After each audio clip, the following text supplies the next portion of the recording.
I've worked in enterprise and entrepreneurship and enterprise education, particularly for the last 10, 15 years, and started to get increasingly frustrated with the fact that neurodivergent business owners and entrepreneurs weren't being showcased properly, weren't being celebrated, and also that there wasn't an acknowledgement of some of the challenges that are involved in being neurodivergent and also running your own business. And there are really exciting things happening in that space where entrepreneurship comes together with neurodiversity.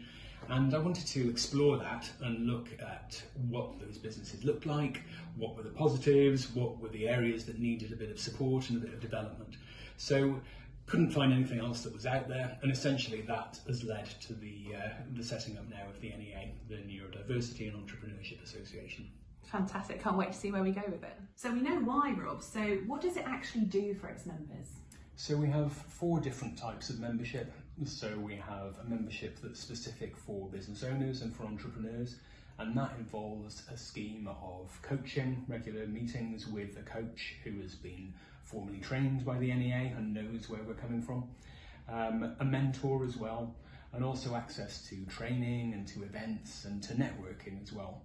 And then we also work with academic researchers as well, because there's increasingly a lot of research that's coming out of this area. And we link them together, we provide events where they're able to share that research and to disseminate those findings. And then we also work with organisations as a whole as well.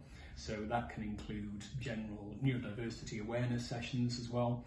And then also if they're supporting students, if they're supporting individuals into business, then we can also work with them to make sure that it's specifically tailored towards neurodivergent business owners. Okay. And then general supporters as well. So there's a lot of opportunities to work with us. So very encompassing then. Being part of the NEA means you get a lot of access to a lot of things. Definitely. So you're able to showcase what you're doing, and you're also able to network and make connections as well with other neurodivergent business owners. Okay, sounds fantastic. Thanks, Rob. If you are a neurodivergent entrepreneur, join us today. So part of the membership is also providing people with access to an infrastructure of partners that we're going to be looking into. So can you tell us just briefly a bit more about that? Yeah, when you're setting up a business, obviously there are so many other people that need to be involved to set up your business infrastructure. So accountants, IT providers, marketing agencies. And what we want to do at the NEA is to come up with a team of recognised and recommended infrastructure partners. So people who have worked with us at the NEA and know what we're trying to do with the association and what our members need from their membership, and then recommend their services to the business owners that we're working with. So that hopefully it takes a lot of that time management, a lot of that having to do the work yourself, and makes it a bit easier for our business owners and our members. Lovely. If you're interested in supporting neurodivergent individuals within an organisation, please contact us. So Rob, if somebody's watching this and they're part of an organisation that's really interested in supporting neurodivergent people, is that something we can help with as well? Yeah, definitely. So we can offer neurodiversity awareness sessions running through the year for members of staff, and that gives them everything they need to know about neurodivergent conditions. If they are people who are supporting and helping neurodivergent business owners themselves, then obviously that's really important information that they need to have before they start having those conversations. And we also can then provide membership to the NEA for the business owners that they're working with as well, at a favourable rate, and basically give them all the benefits of being a member of the NEA as well.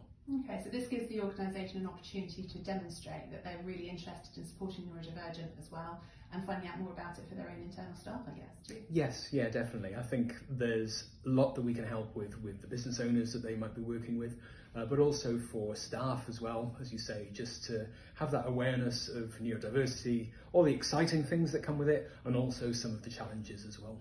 Brilliant, thank you. So Rob, so what are the plans for the future of the NEA then? So we'd love to get to a stage where we're able to provide bursaries and scholarships to people who want to join our programmes and make it much more accessible for them. That would be fantastic. We'd also like to get to a stage where we're organising more events as well. We've got a 2-day conference that we're currently working on at the moment, and if that could become a regular fixture where people who are interested in neurodivergency and entrepreneurship and working in that field can come together, share experiences and best practice, and talk about how we can really celebrate and showcase what they're doing, then that would be a fantastic place to be. Absolutely, and of course with this many people getting involved, is that going to give us more of a voice? I hope so. I think that we'll be able to then start getting into those policy conversations about how business isn't suited in a lot of cases for neurodivergent business owners, and start to make sure that the voice of our members is then escalated up to people who can make that real positive change as well.